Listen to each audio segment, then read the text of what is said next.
जरा सोचिए, आप अपने घर के बाहर या किसी पब्लिक प्लेस पर हैं और किसी ने बिना आपसे पूछे आपका फोटो ले लिया। क्या ये कानूनी तौर पर सही है या गुनाह?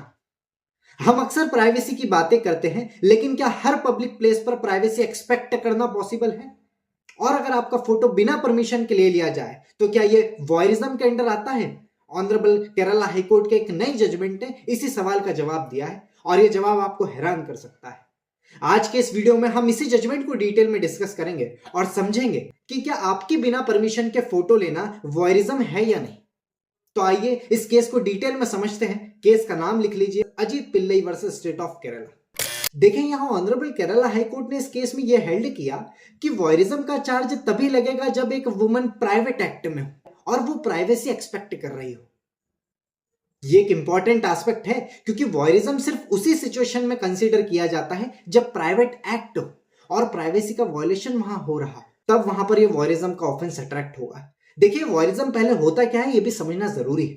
तो सबसे पहले हम सेक्शन 354C ऑफ आईपीसी को समझते हैं जो वॉयरिज्म के ऑफेंस को डिफाइन करता है।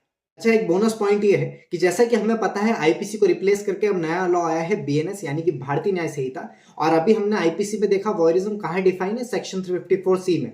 अगर मैं बीएनएस से कंपेयर करूं, बीएनएस जो भारतीय न्याय संहिता आया है उसमें वॉयरिज्म कहाँ डिफाइन है, तो लिख लीजिए सेक्शन 77 में एज इट इज है जो कि आईपीसी में डिफाइन है। जो पनिशमेंट है, सब चीजें, एक्सप्लेनेशन भी है, सारी चीजें सेम है, सिर्फ सेक्शन नंबर चेंज हुआ है।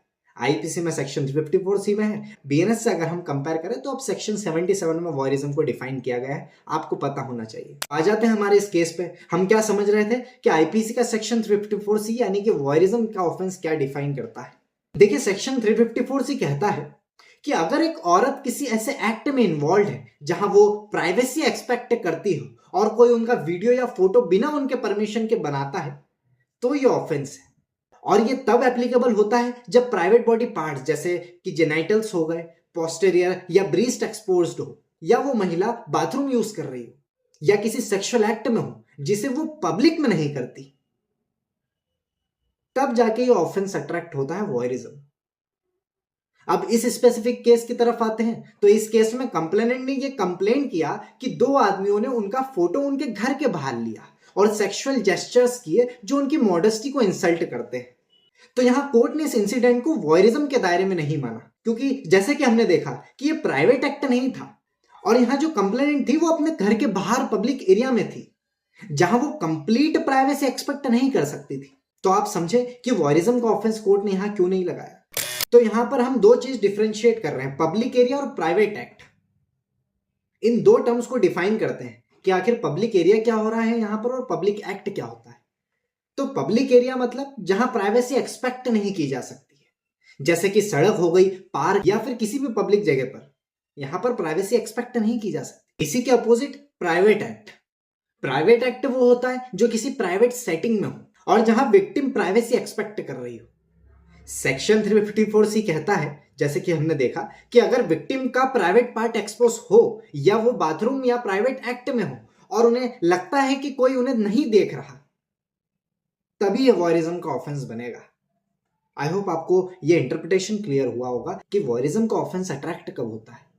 लेकिन इस केस में ध्यान रखने वाली बात है कि कोर्ट ने यहां चार्जेस को पूरी तरह से खत्म नहीं कर दिया। कोर्ट ने यहां सेक्शन 509 आईपीसी के चार्जेस को कंटिन्यू करने दिया जो उन एक्ट्स के अगेंस्ट है जो औरत की मॉडेस्टी को इंसल्ट करने के इंटेंशन से किया जाता है। मतलब सेक्शन 509 तब लगता है जब किसी ने ऐसे जेस्चर्स किए हैं और ऐसे शब्दों का इस्तेमाल किया जो एक औरत की सेल्फ रिस्पेक्ट को हर्ट करते हैं, तो वो सेक्शन 509 में आता है। आईपीसी का जो सेक्शन 509 है, अगर बीएनएस में देखें तो अब सेक्शन 79 हो चुका है, ध्यान रखिएगा। यहां पर यह भी नोट करना जरूरी है कि कोर्ट ने यहां कहा कि इस केस में सेक्शन 354A ऑफ आईपीसी जो सेक्सुअल हैरेसमेंट को कवर करता है, कोर्ट ने यहां कहा कि trial court charge frame stage पर डिसाइड करेगा कि क्या यह केस सेक्शन 354A के अंडर आता है या नहीं। यहां यह भी ध्यान रखें कि जो सेक्शन 354A आईपीसी में सेक्सुअल हैरेसमेंट को डिफाइन करता है, अब बीएनएस में यही सेक्सुअल हैरेसमेंट का सेक्शन 75 हो चुका है एज इट इज। तो अब तक इस केस में हमने जो डिस्कस किए वो है सबसे पहला प्राइवेट एक्ट, कि प्राइवेट एक्ट वो है जो किसी प्राइवेट सेटिंग में हो और जहां विक्टिम प्राइवेसी एक्सपेक्ट कर रही हो, जैसे कि बाथरूम यूज करते हुए या किसी सेक्सुअल एक्ट में एंगेज्ड होते हुए। दूसरा हमने जाना पब्लिक एरिया में क्या आता है। ये पब्लिक एरिया एक ऐसी जगह है जहां प्राइवेसी एक्सपेक्ट नहीं की जा सकती, जैसे कि पार्क हो गया, सड़क हो गई, या किसी घर के बाहर ही क्यों ना हो। तीसरा है सेक्शन 354C देखा, जो कि वॉयरिज्म के ऑफेंस को डिफाइन करता है, लेकिन यह सिर्फ तब एप्लीकेबल होता है जहां विक्टिम प्राइवेट एक्ट में हो और प्राइवेसी वो आपसे एक्सपेक्ट कर रही हो, तब जाके वॉयरिज्म का ऑफेंस अट्रैक्ट होता है। चौथा हमने यहाँ सेक्शन 509 में देखा आईपीसी का। ये सेक्शन उन जेस्चर्स या शब्दों के अगेंस्ट है जो किसी औरत की मॉडेस्टी को इंसल्ट करने के इंटेंशन से किए जाते हैं। एंड लास्टली हमने सेक्शन 354A यहाँ सेक्सुअल हैरेसमेंट की बात भी करी, और यहाँ कोर्ट ने कहा कि ट्रायल कोर्ट डिसाइड करेगा कि इस केस में ये चार्ज लगेगा या नहीं। तो दोस्तों, ये केस हमें ये सिखाता है कि लॉ में हर सिचुएशन को अलग से समझा जाता है, और जब प्राइवेसी का क्वेश्चन आता है तो ये देखा जाता है कि वो सिचुएशन प्राइवेट है या पब्लिक। आई होप आपको ये जजमेंट समझ आया। अगर आपको ये वीडियो इन्फॉर्मेटिव लगा और आपको लीगल कंसेप्ट के लिए ऐसे ही अपडेट्स चाहिए तो हमारे चैनल को सब्सक्राइब करें। अगली वीडियो में हम फिर किसी नए लीगल टॉपिक के साथ मिलेंगे। तब तक के लिए thanks for watching this video. Stay legally informed. मिलते हैं अगली वीडियो में।